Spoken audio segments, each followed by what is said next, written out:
Assalamualaikum warahmatullahi wabarakatuh.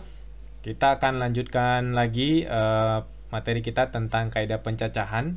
Setelah sebelumnya kita sudah bahas tentang aturan penjumlahan dan aturan perkalian. Kali ini kita akan lanjutkan lagi tentang pengisian tempat. Pengisian tempat ini salah satu cara yang kita gunakan untuk menentukan banyaknya cara suatu kaidah pencacahan ya, di mana kita menempatkan objek-objek yang diberikan pada ceritanya ke tempat-tempat yang tersedianya ya.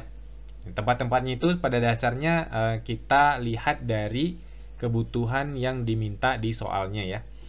Tidak ada rumus khusus untuk pengisian tempat ini, sehingga untuk lebih jelasnya mungkin kita akan langsung aja praktek di pengerjaan kasus-kasus yang menggunakan pengisian tempat. Kita mulai dari contoh pertama yang sederhana ya.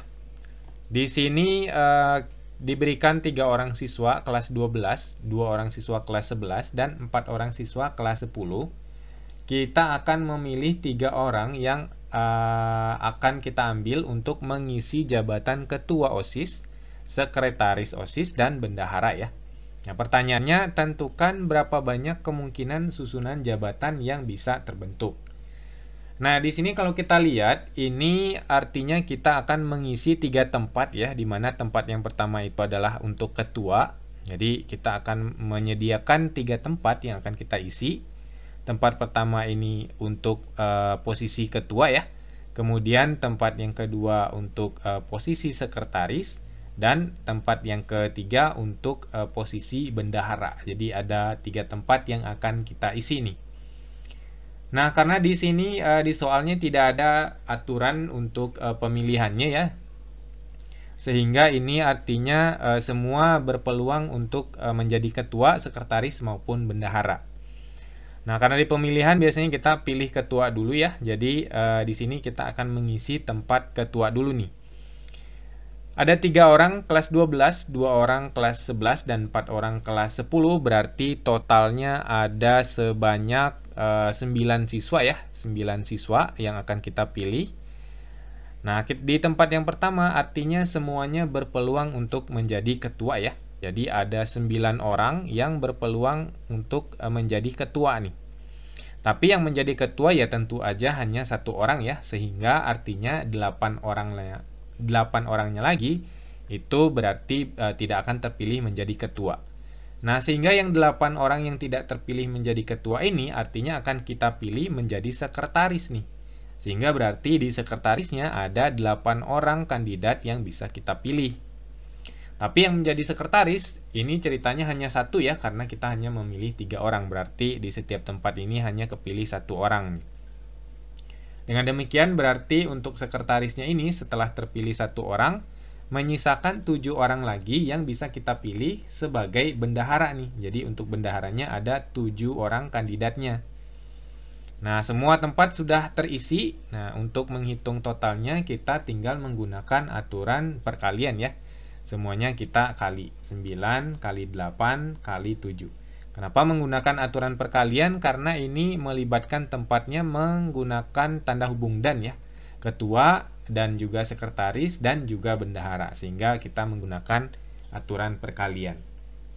9 kali 8 kali 7 berarti total caranya ada sebanyak 504 kemungkinan susunan jabatan yang bisa dibentuk ya. Nah, itu kasus yang pertama nih. Nah, di kasus ini tidak ada sama sekali syarat dari soalnya ya, tidak ada kriteria khusus dari soalnya. Nah, kalau kita kembangkan lagi, bisa aja soalnya menuntut suatu syarat tertentu. Misalnya untuk kasus yang B ini, pertanyaannya masih sama, berapa banyak kemungkinan susunan jabatan yang bisa terbentuk. Nah, tapi di sini diminta ketuanya harus dipilih dari kelas 12. Nah, itu berarti untuk posisi ketua ini hanya bisa kita ambil dari kelas 12 ya. Karena kelas dimintanya di sini yang jadi ketuanya adalah kelas 12. Nah, dengan demikian berarti untuk posisi ketua itu hanya bisa Sehingga berarti untuk posisi ketua itu hanya bisa diisi oleh 3 orang kandidat ya. 3 orang kandidat nih. Yaitu dari siswa kelas 12. Nah, tapi sama seperti tadi ya, untuk 3 orang itu yang akan menjadi ketua ya tetap aja hanya 1 orang.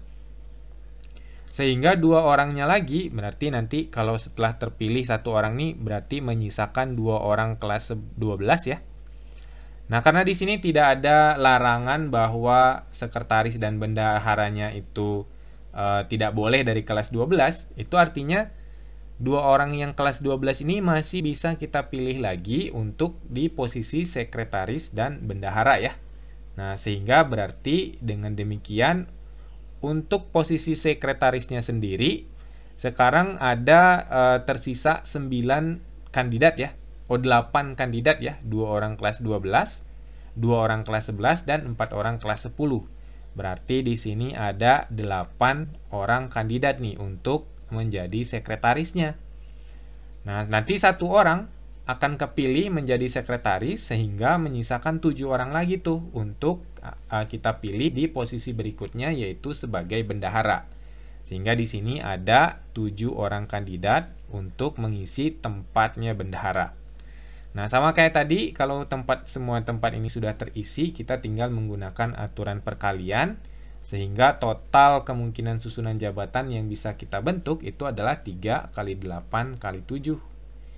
Atau 3 kali 8 kali 7 itu sama dengan 168 ya. Nah, itu kasus yang kedua ya. Di sini ada syarat khusus. Di soalnya diminta ketuanya harus kelas 12. Kalau kita kembangkan lagi, bisa jadi juga ada syarat lainnya nih, misalkan kayak gini. Pertanyaannya sama, berapa banyak kemungkinan susunan jabatan yang bisa terbentuk jika kelas ketua harus lebih tinggi daripada kelas sekretaris dan bendahara. Nah, di sini agak sedikit lebih rumit syaratnya ya, karena di sini ada pernyataan ketuanya harus lebih tinggi nih kelasnya daripada sekretaris dan bendahara. Sehingga di sini kita harus membagi kasus nih. Karena kalau ketuanya kelas 12, maka sekretaris dan bendaharanya bisa dari kelas 11 dan kelas 10 ya. Sekretaris dan bendaharanya dari kelas 11 sama kelas 10. Nah, itu artinya untuk ketuanya bisa 3 orang, hanya bisa 3 orang ya. Jadi kalau ini kita isi, berarti di posisi ketua itu hanya bisa 3 orang ya. Karena siswa kelas 12-nya ada 3 orang. Dan di sekretaris sama bendaharanya yang dari kelas 12 itu tidak bisa lagi kita pilih ya, karena yang menjadi ketua itu sudah dari kelas 12. Nah, sekretaris bendaharanya itu dipilih dari kelas 11 dan kelas 10. Karena ketua harus lebih tinggi ya kelasnya ya daripada sekretaris dan bendahara. Nah, itu berarti untuk sekretarisnya sendiri itu ada kelas 11-nya ada 2 orang, kelas 10-nya ada 4 orang. Berarti di sini ada 6 orang kandidat yang bisa kita pilih sebagai sekretaris. Salah satunya akan terpilih menjadi sekretaris sehingga di bendaharanya itu hanya tinggal pilihannya ada sebanyak 5 orang kandidat. Nah, sehingga untuk kasus yang pertama ini banyak caranya ada sebanyak 3 kali 6 kali 5 atau ini sebanyak 90 kemungkinan ya. Nah, itu kalau ketuanya kelas 12. Nah, bisa juga kemungkinan lainnya ketuanya kelas 11. Karena bisa jadi tuh ketuanya berasal dari kelas 11 nih. Kalau ketuanya kelas 11, maka sekretaris dan bendaharanya artinya hanya bisa dari kelas 10 karena ketua harus lebih tinggi kelasnya. Ya, satu-satunya yang lebih tinggi kelasnya hanya yang kelas 11 ya, berarti sekretaris sama bendaharanya dari kelas 10.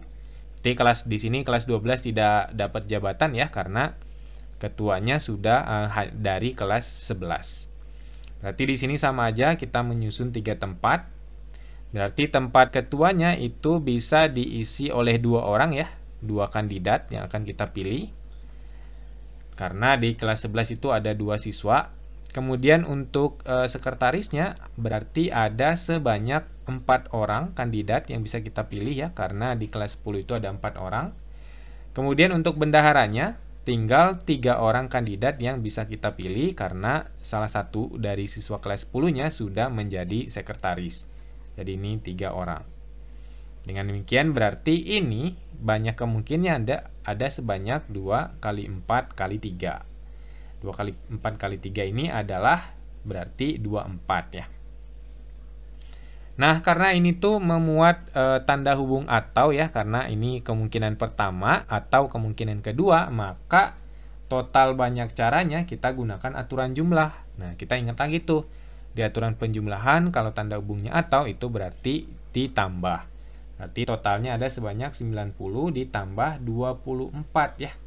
Ada sebanyak 114 kemungkinan cara atau kemungkinan susunan jabatan kalau ketuanya harus lebih tinggi daripada sekretaris dan bendahara. Nah, itu salah satu kasus yang sering juga kita jumpai ya, mengisi jabatan, tapi terkadang ada syarat-syarat tertentu untuk mengisi jabatan yang diberikan.